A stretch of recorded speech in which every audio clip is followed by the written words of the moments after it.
கஷ்டம்தான். இருந்தாலும் பேசினார்கள், முடித்தார்கள்.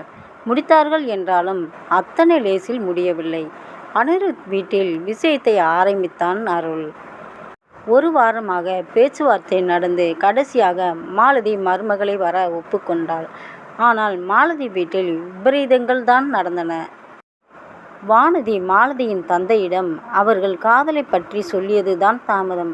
மாலதியின் அம்மா மாலதியை வேலைக்கு போக வேண்டாம் என்று சொல்லி வீட்டில் உட்கார வைத்து விட்டாள். வேறு ஜாதி வேறு மொழியா, முடியவே முடியாது என்று கண்டிப்பாக கூறிவிட்டாள். பின்பு மாலதியின் தாய்மாமாவை பிடித்து அவரை முதலில் சமாதானம் செய்து அவர் மூலம் பேச்சுவார்த்தை நடத்தி 1 மாத அவகாசத்தில் வெற்றிகரமாய் பெண் பார்க்கும் படலமும் நடந்து முடிந்தது. இத்தனைக்கு அருள்மொழியும் வானதியும் தான் அலையோ அலையோ என்று 2 வீட்டிற்கும் மாற்றி மாற்றி நடந்தனர். மாலதியும் அணியும் கொஞ்சம் கூட கவலையின்றி இரவு முழுவதும் செல்போன் பில்லை ஏற்றிக்கொண்டிருந்தனர். சித்திரை மாதத்தில் முதல் முகூர்த்தத்தில் மாலதி அனிருத்தின் திருமணம் இன்று நடந்து முடிந்தது. மாலதியும் அனிருத்தும் வானதி அருளின் காலில் விழுந்து ஆசீர்வாதம் வாங்க வந்தார்கள். என்றால் பார்த்து கொள்ளுங்களேன். போட்டோ விருந்து என்று மற்ற வழக்கங்கள் எல்லாம் பொறுமையாக முடிய அனிருத் அவளோடு எதிர்பார்த்து கொண்டிருந்த இரவு வந்தது. மஞ்சள் பூசிய முகத்தில் கொஞ்சம் குங்குமம் பூசியது போல சிவந்து உட்கார்ந்திருந்தாள் மாலதி. சந்தன நிறத்தில் அணிந்திருந்த பட்டுப்புடவையின் தலைப்பை விரல் இடுக்கில் விட்டு முறுக்கி கொண்டிருந்தாள். இருவர் உள்ளத்திலும் சொல்ல முடியாத மகிழ்ச்சி. ஒரு வழியாக இன்று கணவன் மனைவியும் ஆகிவிட்டார்கள். வானதி அருள் இல்லைனா நம்ம கல்யாணமே நடந்திருக்காதே இல்ல அனிருத்? ஆமாம் மாலு. மாலதி கிளுக்கென்று சிரித்தாள். என்னது மாலுவா? ஏன் அப்படி கூப்பிடக்கூடாதா? நீ மட்டும் அணின்னு கூப்பிட்ற இல்ல? நெருங்கி வந்து மாலதியின் அருகில் உட்கார்ந்தாள். மாலதி லேசாக வியர்த்தாள், விலகினாள். பேச்சை மாத்தாதீங்க, நான் என்னமோ சொல்லிக்கிட்டு இருந்தேனே. நெற்றியை சுருக்கி யோசிக்க ஆரம்பித்தாள். அருள் வானதி இல்லைனா அனிருத் அவளுக்கு எடுத்து கொடுக்க அவள் தொடர்ந்தான். ஆமா, இல்லைன்னா நம்ம கல்யாணமே நடந்திருக்காது. என்று சொல்லிக்கொண்டே அவளுடைய விரல்களை லேசாக பற்றினான். அந்த தீண்டலை மாலதி விழிமூடி ஒரு கணம் ரசித்தாள். அந்த அன்பின் தொடுதலை ஏற்றுக்கொண்டாள். அனிருத் அவளை இன்னும் நெருங்கினான். நான் சொல்றத ஒரு நிமிஷம் கேளுங்களேன். அவன் பிடியில் இருந்த விரல்களை லேசாக விடுவித்தாள். கேட்கலாமே, சொல்லு. பேச்சுக்கு சொன்னேனே தவிர அணியின் கவனமோ வேறு எதிலோதான் இருந்தது. அமர்ந்திருந்த கட்டிலில் இருந்து எழுந்தாள். சுத்தமா அருள்கிட்ட பேசாம இருந்த வானதி நம்ம கல்யாண ஏற்பாடு நடக்க நடக்க நல்லா பேச ஆரம்பிச்சிட்டாங்க. ஆமா, இப்போலாம் வானதி அருள் கூட அவன் பைக்கில் தான் ஆபீஸ் வரா. முன்ன சண்டை போட்டுக்கிட்டு இருந்தா, இப்போ அருளுக்கு நல்லா ஃப்ரெண்ட் ஆயிட்டா. சொல்லியபடி அவனும் கட்டிலை விட்டு எழுது கொண்டான். மாலதி அனிருத்திடம் திரும்பினாள். ஃப்ரெண்டாக மட்டும்தானே இருக்கா? ஃபர்ஸ்ட் ஆஃப் ஆல் வானதி அருள் நம்ம ஃப்ரெண்ட்ஸ். அனிருத் மாலதியை நெருங்கினான். அதோடு இல்லாமல் நம்ம கல்யாணம் அவங்களால தான் நடந்துச்சு. மாலதி சொல்லிக்கொண்டே பின்வாங்கினாள். மாலதியின் தோளை பற்றி தன்னிடம் மென்மையாக இழுத்தான். ஸோ அவங்க 2 பேரும் சந்தோஷமா கணவன் மனைவியாக வாழணும். அதுக்கு நாம தான் பொறுப்பு. என்ன சொல்கிறீங்க? தன்னை 2 கைகளிலும் பற்றி கொண்ட அனிருத்தின் கண்களை பார்த்து பேசினார். நிச்சயமா. அவள் கன்னங்களை பிடித்து அவள் உதடுகளை நெருங்கினான். கொஞ்சம் பின்வாங்கிய மாலதி தன் ஒற்றை விரலை அனிருத்தின் மார்பில் வைத்து அவனை பின்னே தள்ளினாள். அதுக்கப்புறம்தான் நமக்கு ஃபர்ஸ்ட் நைட் ஓகே என்றபடி அவனை பார்த்து கண்ணடித்தாள். என்னது? 200% அதிர்ச்சியானா நானே. அப்படின்னா இன்னைக்கு? ஒரு போர்வையும் தலையணையை தூக்கி அவன் மீது வீசினாள். Good night. அவனிடம் பதில் எதிர்பார்க்காமல் தானும் ஒரு போர்வைக்குள் ஒளிந்து கொண்டாள். மாப்பிள்ளை வீடு மறுவீடு என்று மாற்றி மாற்றி விருந்துகளை முடித்துவிட்டு ஒரு வழியாக 1 வாரத்திற்கு பின் சென்னை வந்து சேர்ந்தார்கள் நம் புது மணமக்கள். இதற்கு முன் அலுவலக நண்பர்களோடு தங்கியிருந்த அணி தற்பொழுது வேளச்சேரி அருகே அப்பார்ட்மெண்ட் ஒரு 2 BH பிளாட் ஒன்றையும் வாடகைக்கு எடுத்துவிட்டான். 7,000 வாடகை கொஞ்சம் ஓவர் இல்லை? மாலதி புது வீட்டில் காய்ச்சிய பாலை கையில் வைத்திருந்தாள். அணி 4வது மாடியில் இருந்த அந்த வீட்டின் பால்கனியில் ஹாயாக சாய்ந்திருந்தான். ஓவர்லாம் இல்லை, இந்த ஏரியாவில் இன்னும் இவ்வளோ நல்ல வீடு கம்மியான ரெண்டுக்கு கிடச்சிருக்கு. என்ன பேசுகிறீங்க நீங்கள்? ஈரக்குந்தலை ஒரு பக்கமாக தள்ளி வெயிலில் உலர்த்தி கொண்டிருந்தாள். வானதி அவளுக்கு பரிசளித்த இளம்பச்சை புடவையை அணிந்திருந்தாள். அவள் கூந்தலை ஒரு துணியால் தட்ட தட்ட அதிலிருந்து ஜில்லென்று தெளித்த சாரல் வேறு அனிருத்தின் முகத்தில் முத்தமிட்டு அவனை பாடாய்படுத்தி கொண்டிருந்தது. இன்னையோட லீவ் முடியுது, நாளையிலிருந்து ஆபீஸ் போகணும். பால்கனியை விட்டு நகர்ந்தாள். அவள் சொல்வதை காதில் வாங்காமல் அவள் பின்னே சென்றான். அப்புறம் வீட்டுக்கு லேண்ட்லைன் கனெக்ஷன் தரணும், அப்போதான் இன்டர்நெட் கனெக்ட் பண்ண முடியும். தனக்கென்று வைத்திருந்த பால் டம்ளரை எடுத்துக்கொண்டாள். ஏதோ தன் பின் கழுத்தில் சூடாக உணர்ந்து திடுக்கிட்டு திரும்பினாள். அனிருத் கண்களில் காதல் சொட்ட சொட்ட நின்று கொண்டிருந்தான்.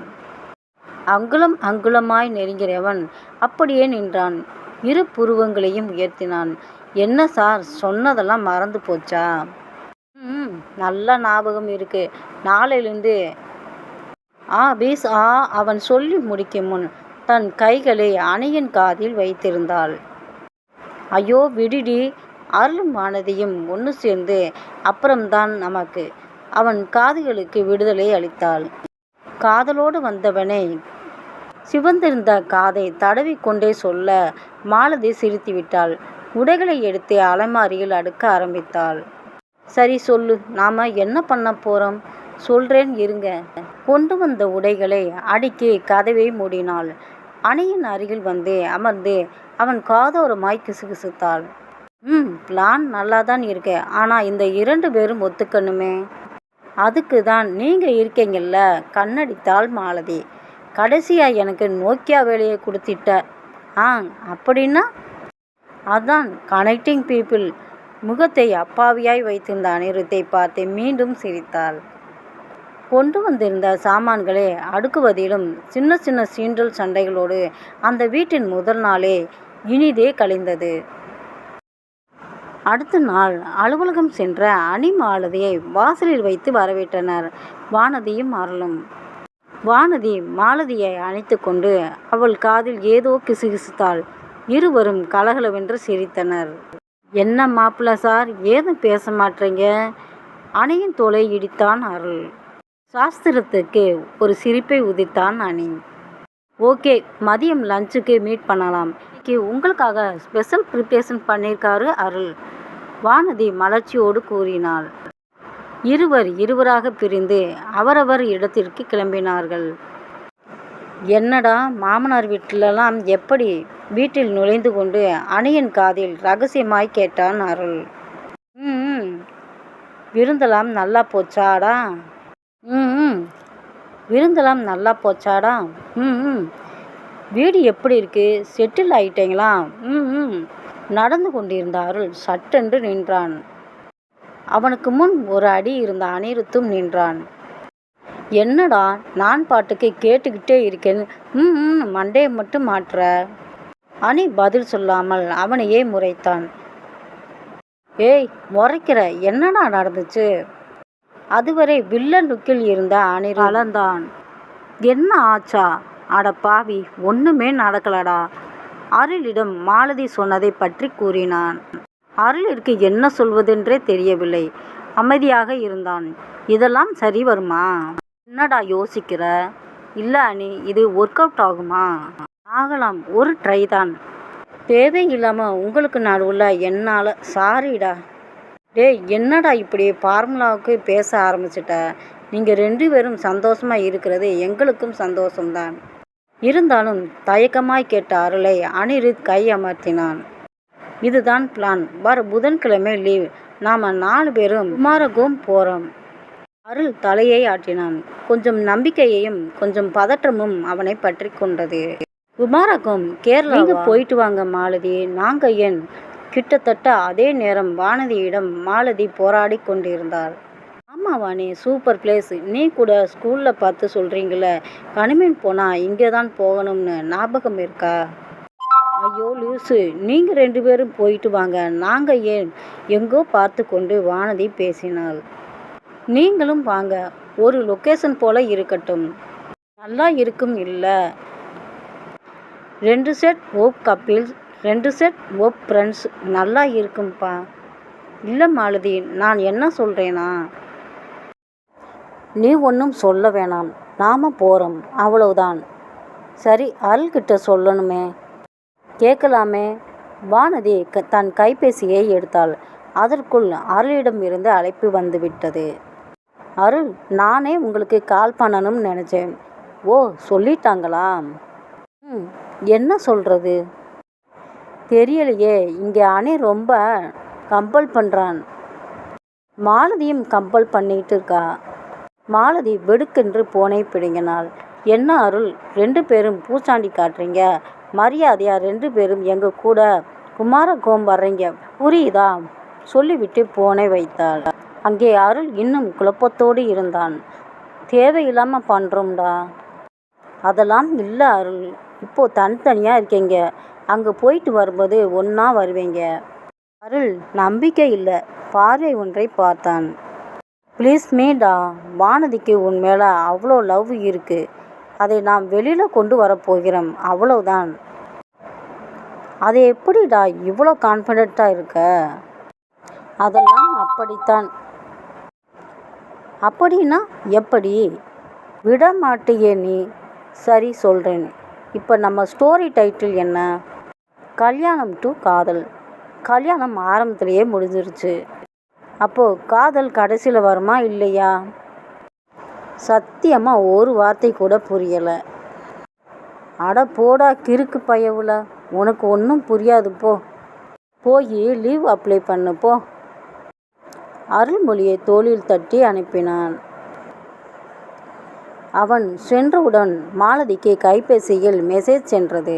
NH4 நெடுஞ்சாலை, சென்னை காஞ்சிபுரம் தேசிய நெடுஞ்சாலை. அந்த காலை வேளையில் வெறுமையாக இருந்தது. பின் பனிகாலத்தின் காலை நேர ஈரப்பதம் சாலை வரை இறங்கி தாரை மேலே ஒரு ஈரப்பூச்சு பூசிக்கொண்டிருந்தது. சாலையின் இருபுறமும் முட்டை மரங்கள் எங்களுக்கும் வாழ்வு வரும் என்று பாடுவது போல லேசாக தலையை ஆட்டிக்கொண்டு இருந்தன. சூரியன் எட்டி பார்க்க ஆரம்பித்த 6 மணி. வேலைக்கு செல்லும் தாய் குருவிகளையும் தந்தை குருவிகளையும் பிள்ளைகள் கீச் கீச் என்று தத்தமர்களது மழலை மொழியில் அனுப்பி கொண்டிருந்தன. விர் என்ற சத்தத்துடன் சாலையை கிழித்து கொண்டு அந்த கருப்பு நிற ஹோண்டா பறந்து வர, அந்த சாலையின் ஓரத்தில் புல் மேய்ந்து கொண்டிருந்த கண்ணுக்குட்டியும் பசுவும் பதறி அடித்து கொண்டு ஓடின. அந்த காரின் முன்சீட்டில் அமர்ந்து கொண்டு மீதி உள்ள அனைவருக்கும் கடவுள் மீது அளவில்லாத பக்தி உருவாகும் அளவிற்கு வேகமாய் ஓட்டி சென்று கொண்டிருந்தான் நம் புது மாப்பிள்ளை அனிருத். அந்த வேகத்திற்கு கொஞ்சம் கூட சம்பந்தம் இல்லாமல் ஸ்டூடியோவில் ஸ்ரேயா கோஷல் முன்பே பாடிக்கொண்டிருந்தாள். சார், கொஞ்சம் பொறுமையாக போங்க சார், அருள் கையை கட்டி கொண்டு சொன்னான். தலையை ஆட்டிவிட்டு அணி அக்சிலேட்டரை அழுத்தினான். அதுவரை 100இல் சென்று கொண்டிருந்த வண்டி 20 நொடியில் 120 நெருங்கியது. அணி, விளையாடாதீங்க, பொறுமையாத்தான் போகிறது, பின்சீட்டில் இருந்த மாலதி முறைப்பாக கேட்டாள். போகலாமே சொல்லிவிட்டு மீண்டும் மிதித்தான். இப்பொழுது முள் 140ஐ தொட்டுவிட்டு வந்தது. அண்ணா, கொஞ்சம் பொறுமையாக போகலாமே. அதுவரை அமைதியாக இருந்த வானதி பேசினாள். அடுத்த 5-6 நொடிகளில் வண்டி 60க்கு மாறியது. இதெல்லாம் கொஞ்சம் ஓவராக தெரியல? நாங்கள்லாம் சொன்னப்ப காது எங்கடா இருந்துச்சு? அருள் இருந்த தண்ணீர் பாட்டிலை எடுத்து அணியின் தலையில் தட்டினார். என் தங்கச்சி சொல்லிட்டா, அதுக்கு மறுபரிசீலனை கிடையாது பாஸ். கியரை மாற்றிக்கொண்டு பேசினான். போதும் போதும், உங்கள் பாச மலரீசம் புல்லரிக்குது, மாலதி சிரித்து கொண்டே சொன்னாள்.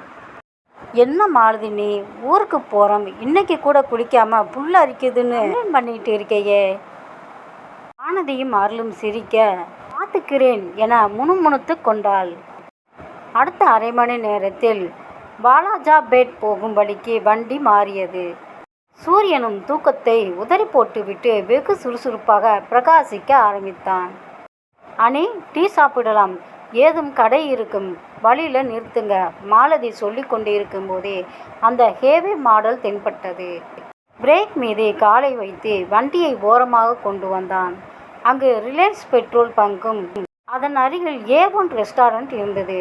உள்ளே சென்று அனைவரும் ஆளுக்கொரு சேரில் உட்கார்ந்தனர். ஆர்டர் சார் என்று பவ்யமாக வந்து நின்றான் ஒரு சிறுவன். தம்பி, நீ ஸ்கூலுக்கு போகாம ஏன் இங்கே வேலை பார்க்குற? பொறுப்பாக அனிருத் கேட்டதும் அந்த சிறுவன் முகம் சுளித்தான். ஐயோ சார், நான் BA படிச்சுக்கிட்டு இருக்கேன் சார், கொஞ்சம் குள்ளமாய் இருக்கேன், அதுக்காக பார்க்குறவங்களாம் இதையே கேட்குறீங்களே சார், ஆர்டர் சொல்லுங்க முதல்ல. 4 டீ முறைத்து விட்டு சொன்னான். வேற சார்? வேற என்ன இருக்கு? அருள் கேட்டான். வேற ஒன்றும் இல்லை சார், டீ மட்டும்தான் இருக்கு. அவன் மிகவும் சீரியஸாக சொல்லி முடிக்க அணி கடுப்பானான். அப்புறம் எதுக்குடா வேறன்னு கேட்டா விட்டால் எழுந்து அவனை அடித்து விட்டிருப்பான். அட போ சார், காலங்காத்தால் உன்னோட ரோதனையா போச்சு. தலையில் அழித்து கொண்டு அவன் சென்றான். அவன் நகர்ந்ததும் அனைவரும் மணியை பார்த்து கைதட்டி சிரித்தனர். என்ன, காலையில் வேகமாக கார் ஓட்டினதுக்கு பழி வாங்குறீங்களாக்கும்? ஏய், உன்னைத்தாண்டி. மாலதி பக்கம் திரும்பினான். என்னது, டீயா? புருவத்தை உயர்த்தி அவனை முறைத்தாள். என்ன, டீ போதுமா இல்லை காப்பி வேணுமான்னு கேட்டேன்டா செல்லம், உழைந்தான். அந்த சிறுவன் 4 டீ கிளாஸுடன் வந்து டேபிள் மீது வைத்தான். சார், ஸ்பெஷல் டீ, உங்களுக்காக இஞ்சி ஏலம் போட்ட டீ. அருள் இடைமறித்தான். ஏன்பா, உப்பெல்லாம் சரியாக போட்டாச்சா? இப்பொழுது வானதி தவிர அனைவரும் சிரிக்க அடுத்த 2 நொடிகளில் அவளின் கைப்பையை அருளின் தலையை நோக்கி பறந்தது. டீ முடித்துவிட்டு மீண்டும் காரை பறக்க விட்டான் அனி. சாலையில் மற்ற வண்டிகளும் சென்று கொண்டிருக்க சற்று அடக்கியே வாசித்தான். அனி, அந்த பிளேயரை கொஞ்சம் ஆஃப் பண்ணுங்க. ஓய் அனி, உனக்கு இந்த சாங் பிடிக்கலையா? பஸ், நீங்கள் ஆஃப் பண்ணுங்க, நான் சொல்கிறேன். ஓகே. கியரில் இந்த கை எடுத்து அந்த பிளேயரின் சிகப்பு பட்டனை தட்டினான். புதிய மனிதா என்று எந்திரனை பூமிக்கு அழைத்த SPP அத்தோடு தன் அழைப்பை நிறுத்தினார். நிறுத்தியாச்சு, இப்போ சொல்லு. வானதி, நீ பாடுது, வானதியின் காதில் கூறினார். வானதி முறைத்தாள். போடி, ஒழுங்கா எந்திரன் பாட்டு கேட்டுக்கிட்டு இருந்தோம்ல, அப்போ பாடாத, நானே பாடுறேன். மாலதி தொண்டையை செருமி சரி செய்து கொண்டாள்.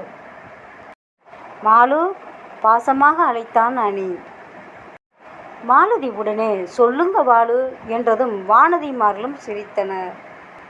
இல்லை, நான் வேணா காரை ஒரு ஓரமாக நிறுத்திடுறேன், அப்புறம் பாடுறியா? சப்போஸ் உன் பாட்டை கேட்டு எனக்கு ஏதும் ஆயிடுச்சுன்னா ஆக்சிடெண்ட் ஆகாமல் இருக்கணும்ல, அதான் கேட்குறேன். மாலதியின் கை நசுங்க அணியின் காதில் பேசியது. ஐயோ வலிக்குது, விடு விடு, நான் சும்மா சொன்னேன். லோலாயே ஹிஹி என்று தாஜி பண்ணி தப்பித்தான். நீ நான் என்று போட்டி போட்டு யாருமே பாடவில்லை. சற்று நேரம் கழித்து அந்த அமைதியான சூழலை ஒரு அழகான குரல் கலைத்தது. அக்கம் பக்கம் யாருமில்லா பூலோக வேண்டும், அந்திப்பகல் உன்னருகே நான் வாழ வேண்டும், என் ஆசை எல்லாம் முன்னெருக்கத்திலே, என் ஆயுள் வரே உன் அணைப்பினிலே, வேறென்ன வேண்டும் உலகத்திலே. இந்த இன்பம் போதும் நெஞ்சினிலே. கண்கள் மூடி பாடிக்கொண்டிருந்த வானதி சற்றென்று நிறுத்தினாள். அருள் தன் காதுகளையே நம்ப முடியாத நாய் அவளை பார்த்தான். இத்தனை அழகாய் பாடத் தெரியுமா இவளுக்கு? பாடு வானதி. மாலதி அவள் தோள்களை குலுக்கினாள். அவ்வளோதான், அடுத்து நீங்க ஆரம்பிக்க வேண்டியது. எழுத்து லே அல்லது லே, குரில் அல்லது நெடில். அப்துல் ஹமீத் போல குரல் மாற்றி பேசி காட்டினான். அனி சற்று நேரம் யோசித்தான். லேலே பாட்டுலாம் இல்லை, நீங்க போங்க ஆடுறீங்க. இருக்கு வானதிமார்களும் ஒன்றாக சொன்னார்கள். பாரேன் புருஷன் பொண்டாட்டி எப்படி டேபிளத் மேட்ச் ஆகுதுன்னு. அணி அருளை சீண்ட வானதி வெட்கத்தில் முகத்தை மூடிக்கொண்டாள். பேச்சை மாற்ற வேண்டாம். ஓகேனா லா வரிசையில் பாடுங்க. லா லா. அணி தொண்டையை கனைத்து கொண்டான். லைஃப்பில் ஒய்ஃப் வந்துட்டா ரைட்டாக தான் இருக்கணும். வெயிட்டான பொண்ணை பார்த்தாலும் லைட்டாக தான் சிரிக்கணும். வீட்டுக்கு ஃப்ரெண்ட்ஸ் எல்லாம் வந்தால் கெஸ்டாக தான் நடத்தணும். உன்மேல் தப்பு இல்லாட்டியும் சைலண்ட்டாக இருக்கணும். Lalla come on girls. மாலதியும் வானதியும் சேர்ந்து கொண்டனர். லல்லா. அணி வெற்றிகரமாக தன் பாடலை முடித்துவிட்டு இப்பொழுது மாலதிக்கு வார்த்தை கொடுத்தான். மாலு, நீ பாட வேண்டியது மீண்டும் லா. மாலதி அவசரமாக யோசித்து கொண்டிருந்தாள். சில நொடிகளில் அவளுக்கு ஒரு பாட்டு கிடைத்தது. லட்சம் வார்த்தைகள் முற்றும் தீர்ந்தன இங்கே. வார்த்தை வந்தாலும் காதல் வராமல் வாழ்பவர் கோடியே. காதல் வந்தாலும் வார்த்தை வராமல் வாழ்வது. பாட்டை பாதியில் முடித்துக்கொண்டு அருளை பார்த்தாள். அருள் ஒன்றும் புரியாமல் என்ன என்றான். மாலதி சிரித்தாள். தா நீங்க பாடணும். அருள் கண்மூடி சற்று யோசித்தான். தோழியா என் காதலியா யாரடி என் கண்ணே, தோழியா என் காதலியா யாரடி என் கண்ணே, மடி மீது தூங்கச் செல்கிறாய், தோள் மீது சாய்ந்து கொள்கிறாய், நெருங்கி வந்தால் நண்பன் என்கிறாய், ஓஹோ பெண்ணே ஏனடி என்னை கொள்கிறாய், உயிர் வரை சென்று தின்கிறாய், மெழுகு போல் நான் உருகினேன், என் கவிதையே என்னை காதல் செய்வாய். அருள் பாட அங்கே வானதி குங்குமப்பூவாய் சிவந்து கொண்டிருந்தாள். மாலதி அவளை இன்னும் சீண்ட போதும் சார் உங்க சுசுவசன் சாங் என்று கண்ணடித்தாள். வானதி ரகசியமாய் மாலதி கையை பிடித்து காதில் கெஞ்சினாள். ப்ளீஸ் டி சும்மா இரு. மாலதி அனைத்தையும் உடனுக்குடன் கைபேசியில் அருளிற்கு SMS அனுப்பிய விவரம் பாவம் வானதிக்கு தெரியாது. அந்த 3 மணி நேரம் பாட்டு கதை என்று உற்சாகமாய் பொழுது போனது. தர்மபுரி வந்ததும் வண்டி ஓட்டும் பொறுப்பை அருள் ஏற்றுக்கொண்டான். அணி தன்னால் எவ்வளவு முடியுமோ மாலதியை அவ்வளவு சீண்டு கொண்டிருந்தான். பெருந்துறை தாண்டி அவிநாசி செல்லும் வழியில் சாப்பிட வண்டியை நிறுத்தினார்கள். தனக்கு பசிக்கவில்லை என்று மாலதி வெறும் ஜூஸ் மட்டும் குடித்தாள். வானதி சப்பாத்து மட்டும் போதும் என்று சொல்லிவிட அருளும் அணியும் ஸ்பெஷல் மீல்ஸை ஒரு கட்டு கட்டினார். பிறகு அனைவரும் காருக்கு வந்தனர். ரொம்ப புல்டா சாமி, இந்த மாதிரி வெளியே வந்தாதான் நல்ல சாப்பாடு கிடைக்கும் போல. அணி சொல்லி முடித்த அடுத்த வினாடி மாலதி அணியை முற்றுகையிட்டாள். ஐயோ, நான் வானதிக்காக சொன்னேன். டெய்லி அருள் சமைக்கிறதா தான் சாப்பிட்றாள். இப்படி வெளியே வந்தால் நல்ல சாப்பாடு கிடைக்கும்னு சொன்னேன். நீ எவ்வளோ சூப்பராக சமைக்கிற, பாவம் என்று மாலதி விடுவித்தாள். ஆனால் அந்த பக்கம் நின்ற அருள் அடுத்த காதை பிடித்தான். ஏண்டா டெய்லி என் சாப்பாட்டை காலி பண்ணிட்டு என்னையே கலாய்க்கிறியா நீ? ஐயோ விடுங்கடா, தெரியாமல் இப்படி மாட்டிக்கிட்டேனே. தலையில் அடித்து கொண்டு முன் சீட்டில் ஏறப்போனவனை மாலதி தடுத்தாள். நான் டிரைவ் பண்ணுறேன். நீங்கள் 2 பேரும் நிறைய சாப்பிட்டீங்க, தூங்கிடுவீங்க. அருள் நீங்கள் பின்னாடி போயிடுங்க. வேணாம் மாலதி, நாங்கள் பார்த்துக்குவோம். You don't worry. அருள் பின்னே செல்ல யோசித்து இப்படி சொன்னான். மாலதி குரலை தாழ்த்தி பேசினாள். ஹலோ, உங்களுக்காக நான் சாப்பிடாம வெறும் ஜூஸ் மட்டும்தான் குடிச்சிருக்கேன். மரியாதையாக பின்னாடி போய் உட்காருங்க, இல்லை ஒற்றை விரலை ஆட்டி மிரட்டினாள். 2 பேரும் எப்படி சாப்பிட்டாங்க? இவங்கள வண்டி ஓட்ட சொன்னா பாதி வழியில் தூங்கிட மாட்டாங்க? வானதிக்கு என்ன சொல்வதென்றே தெரியாமல் தலையை மட்டும் மாட்டினாள். அருள் பின்னே சென்று அமர்ந்து கொள்ள மாலதி டிரைவர் இருக்கைக்கு வந்து சீட் பெல்ட் அணிந்து கொண்டாள். போகலாமா என்றபடி சிக்னல் கொடுத்தாள். அந்த கார் நிதானமான வேகத்தில் கோவை பாலக்காடு பைபாஸில் பயணித்தது. முழுதாக 3 மணி நேரம் சென்றிருக்கும். மெல்லிய சத்தத்தில் கார்த்திக் விண்ணை தாண்டி வருவாயா என்று வினவிக் கொண்டிருக்க மாலதி தவிர மற்ற 3 தூங்கிக் கொண்டு வந்தனர். கண்ணாடி வழியாக பின்சீட்டை கவனித்து அணியை எழுப்பினாள். கண்களை கசக்கிக் கொண்டு எழுந்தான். பார்டர் வந்தாச்சு. இன்னும் கொஞ்ச நேரம் ஆகும். நம்ம ஆப்ரேஷனில் முதல் பகுதி சக்ஸஸ். பின்னாடி பாருங்க. பின்னே அருள் தலையை சீட்டில் சாய்ந்து நன்றாக உறங்கிக் கொண்டிருந்தான். அவன் கைகளை பிடித்தபடி வானதி அவன் தோளில் தலையை சாய்த்து அழகாய் தூங்கிக் கொண்டிருந்தாள். அனிருத் மாலதியை பார்த்து புன்னகைத்தான். அங்கே பாருங்க. மாலதி காட்டிய இடத்தில் ஒரு மஞ்சள் பலகை. பாலக்காடு மாவட்ட எல்லை ஆரம்பம். அதன் கீழ் மலையாளத்தில் ஏதோ எழுதியிருந்தது. அதே நேரம் ஸ்டீரியோவில் அல்போன் ஜோசப் தான் கிடாரரை ஏ மஜோர் இ மின்டோரில் மீட்டினார். வரவேற்பின்னு மலையாளக்கார மனசம்பந்தம் சொரியும் ஆரோமல. கோட்டையும் ரவிச்சந்திரன். கடைகளில் சரம் சரமாய் தொங்கும் மல்லிகையை உனக்கு வாங்கி வர ஆசைதான். இருந்தாலும் பயப்படுகிறேன். நீ மறுத்துவிட்டால் அந்த மல்லிகை மனம் வாடுமே. முதல்ல இந்த இடத்துல ஆட்சி பண்ணவங்க சேரர்கள். அதனால் இந்த இடத்துக்கு சேரலும் பெயர் வந்துச்சு. அதாவது சேரர்கள் இல்லம். அந்த சேரலும் கொஞ்சம் கொஞ்சமாக மாறி கேரளம் ஆயிடுச்சு. திருச்சூர் தாண்டி அந்த வளைவு நெளிவும் ஏற்றமும் இறக்கமுமான பாதையில் மாலதி வண்டியை செலுத்தி கொண்டிருக்க அனிருத் தன் வரலாற்று திறமையை பறைசாற்றி கொண்டிருந்தான். இல்லை இங்கே முழுக்க மலைகள் தான். இந்த மாதிரி மலை சரிவு இருக்கிறத சேரன்னு சொல்லுவாங்க. அதுலேருந்து தான் சேரளம் கேரளம் இப்படி இந்த இடத்துக்கு பேர் வந்துச்சு. இது மாலதி. அப்படியா? நான் எங்கேயோ படித்தேன். கேரளானா தேங்காயம், கேரளம்னா ஊர். அதனால் இதை கேரளான்னு சொல்கிறாங்க. வானதி சமீபத்தில் கூகுள் ஆண்டவர் உதவியுடன் கேரளா பற்றிய தகவல்களை திரட்டி இருந்தது உபயோகமாய் இருந்தது. அருள்மொழி ஒன்றும் பேசாமல் ரோட்டை வேடிக்கை பார்த்து கொண்டு வந்து கொண்டிருந்தான். அவனை மாலதி சீண்டினாள். என்ன மிஸ்டர் அருள்மொழிவர்மர், நீங்கள் தான் ராஜராஜ சோழராச்சே. உங்கள் கருத்தை சொல்கிறது. என்ன சொல்லணும்? அருள் தன்னிலைக்கு அப்பொழுதுதான் வந்தான். என்ன சொல்லணுமா? போச்சு போங்க. இப்போ நாங்கள் பேசினது ஒன்று கூட காதல விழலையா? ஏதோ சமாளிக்க வந்த அருளை அனிருத் நிறுத்தினான். அட நீ வேற மாலதி. சார் இந்த உலகத்தில் இருந்தாதானே அவர் தான் பறந்துட்டு இருக்காரே. பின் சீட்டில் இருந்த அருள் அணியின் தலையின் நறுக்கென்று குட்டினான்.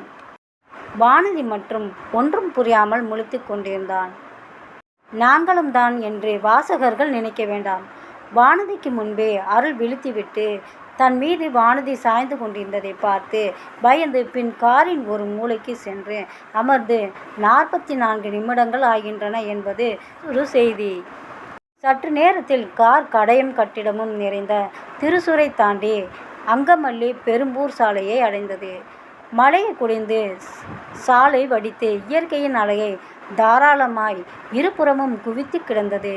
கண்ணு கெட்டிய தூரம் வரை மரகத பச்சை கம்பளிகள், தூரத்தில் வெள்ளை மேகம் சூழும் குன்றுகள், நேர்த்தியாக திட்டமிட்டு சதுரமான வெளிகளுக்குள் சின்ன சின்ன ஊடு வீடுகள்.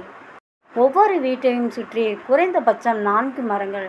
சும்மாவா சொன்னார்கள் கேரளத்தை கடவுள் சொந்த இடம் என்று? அந்த அழகிய வானதி அழகான தன் கண்களால் மென்று விழுங்கி கொண்டிருந்தாள்.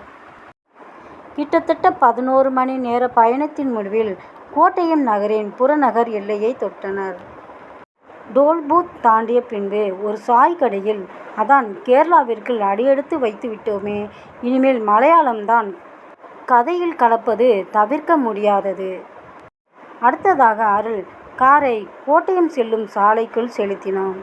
தென்னை மரங்கள் சாலையின் இருபுறமும் கண்ணுக்கெட்டிய தூரம் வரை வரிசையாக நின்று கொண்டு புது ஜோடிகளை தலையாட்டி வரவேற்றன.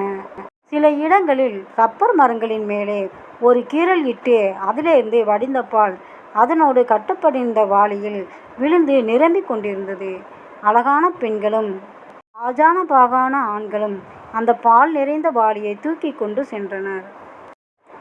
சீமாட்டி ரவுண்டானாவை தாண்டிய பின் கோட்டயம் KTTC ஹோட்டல் வந்தது. அப்சரா நகர் வெல்கம்ஸ் யூ என்று பெயர் பலகையை தாண்டி வண்டி உள்ளே சென்று நின்றது. மாலதி ஒரு டிராலி பேகும் வானதி ஒரு டிராலி பேகும் டிக்கியில் இருந்து எடுத்து கொண்டனர். அருள் தன் பையை கையில் எடுத்துக்கொண்டு செல்ல அனிருத் மட்டும் ஹாயாக நடை போட்டு சென்றான். இதை பார்த்துவிட்ட மாலதி ஓடிச் சென்று தன் கையில் வைத்திருந்த இன்னொரு பையை அவன் தலையில் தூக்கி வைத்தாள். ரிசப்ஷனுக்கு சென்று லக்கேஜ்களை கீழே வைத்துவிட்டு ரிசப்ஷனை அணுகினார்கள். நெற்றியில் சந்தனமும் அதன் கீழ் குங்குமமும் வைத்திருந்த அந்த பெண் இவர்களை பார்த்து சிரித்தாள். பட்டு பார்டர் வைத்த ஒரு வெள்ளை சுடிதார் அணிந்திருந்தாள். இப்பொழுதுதான் ஷிஃப்ட் ஆரம்பித்திருக்கும் போல சுருண்ட ஈரமான நீளமான கூந்தலை லூசாக நுனியில் கட்டி அருகில் இருந்த டேபிள் பானின் காற்றில் உலர விட்டிருந்தாள். சுஸ்வாகதம் சார், வரவேணும் மேடம். பந்தாவாக அவளுடைய வணக்கத்தை ஏற்றுக்கொண்டான் Ani. Mister missus Anirudh, mister missus Arulmozhi. Pink நிறத்தில் சாயம் பூசிய விரல்களை கீபோர்டில் தட்டினாள். அவளது பெரிய விழிகள் ஒரு சிறிய தேடல்களுக்கு பின் சிரித்தது. புக் ஆயிருக்கு சார், ஒரு நிமிஷம். ரூம் 12-13 என்று சொல்லிவிட்டு எழுந்தாள். வரவேற்பறை அருகில் உள்ள அறைக்கு முன்பு சென்று குரல் கொடுத்தாள். ரவி. அவரே 12-13. முருகலேலிக்கு கொண்டு போக பெட்டிகள் எடுக்கு என்று வந்தவனிடம் சொல்லிவிட்டு அனிருத்தை பார்த்தாள். 2 டபுள் பெட்ரூம் சார். கோட்டயத்துக்கு ஒரு சுகவாசம் ஆசாம்சிக்கணும். இந்த கோட்டயம் குமாரகோம் சுற்றி பார்க்க கைட் கேட்டிருந்தேன். நேற்று போன் பண்ணினப்போ அவளிடம் பேச்சை வளர்த்தான் அனி. அவன் கேள்வியின் உண்மையான காரணத்தை புரிந்து கொண்ட மாலதி அவனை இழுத்துவிட்டு ஜாடையாக முறைத்தாள். இந்த கதையோட அடுத்த பகுதியை அடுத்த வீடியோவில் பார்க்கலாம். இந்த கதை உங்களுக்கு பிடிச்சிருந்தா லைக் பண்ணிவிட்டு கமெண்ட் பண்ணிடுங்க. மறக்காமல் சப்ஸ்கிரைப் பண்ணிடுங்க. தேங்க்ஸ் ஃபார் வாட்சிங்.